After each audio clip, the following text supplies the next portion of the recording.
வணக்கம். நாங்கள் விஎஸ்சி கம்பெனிலேருந்து வரோங்கண்ணா. உங்க பேருங்கண்ணா? செல்வகுமார்ண்ணா. சரி, என்ன ஊருங்க அது? சேலம் மாவட்டம் ஆத்தூர் வட்டம் புங்கவாடி கிராமம். பூவாடி கிராமம். சரி, 13 வருஷத்துக்கு வண்டி எடுத்துருக்கீங்க. ஆமாண்ணா. எவ்வளோ நாளுங்கண்ணா ஆகுது? இப்போ ஒரு 6 மாசம் ஆகுது. 6 மாசம் ஆகுதுங்களா? சரி, எவ்வளோ நேரம் ஓட்டிருப்பீங்க? ஒரு 50 மணி நேரம் ஓட்டிருப்போம். ஒன்லி ஓன் யூஸ் போட்டு ஓட்டிருக்கீங்க? ஆமா, 1 இயர்ஸ். ஏதோ பக்கத்துல கூப்பிட்டாங்கன்னா அது போவோம். வாடகைக்கு வரும். ஏதோ கொஞ்சம் நம்மளுக்கு வேலை இருக்கு, வேலை இல்லாத டைம்ல போவோம். சரி, வாடகைக்கு போயிருந்தா என்ன மணிக்கு என்ன ஓட்டுறீங்க? மணிக்கு பார் ஓட்டினா 800 ரூபா, உழவு ஓட்டினா 700 ரூபா. சரி, வண்டி ஓட்ட எப்படி இருக்குது? ஓட்டுறதுக்கு நல்லா இருக்கு.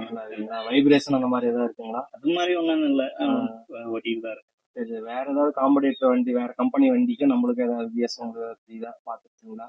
அது மாதிரி இல்லைங்களே, எதுவும் பார்த்துட்டு இல்ல. அந்த வண்டி இதுதான் எடுக்கலான்னு எல்லாம் கேட்டோம். இது எடுத்தா நல்லா இருக்குனாங்க, நல்லா இருக்கும் அப்படின்னா. சரி, ஒரு 2 வாரத்தை கேட்டிருக்கேன். கேட்டு பார்த்துட்டு தான் அப்புறம் எடுத்தோம். சரி, ஒரு மணி நேரத்துக்கு எவ்வளவு டீசல் போகுது? ஒரு மணி நேரத்துக்கு ஒரு லேசா ஓட்டினா ஒரு 3/4 லிட்டரு, கொஞ்சம் ஆழமா ஓட்டினா 1 லிட்டரு. சரி, உங்களுக்கு ஏதாவது என்ன பாரு ஏதாவது ஓட்டுறீங்களா? என்னென்ன பாரு ஓட்டுறீங்க? பாரு, பருத்திக்காடு, அப்புறம் முச்சோளம், குச்சிக்கட்டைக்கு ஏதோ ஓட்ட சொன்னாங்கன்னா ஓட்டுவோம். இல்லை அப்புறம் முச்சோளத்துக்குன்னு கொஞ்சம் ரெடி பண்ணி வச்சிருக்கேன், அதை போட்டு ஓட்டிக்குவேன். சரி.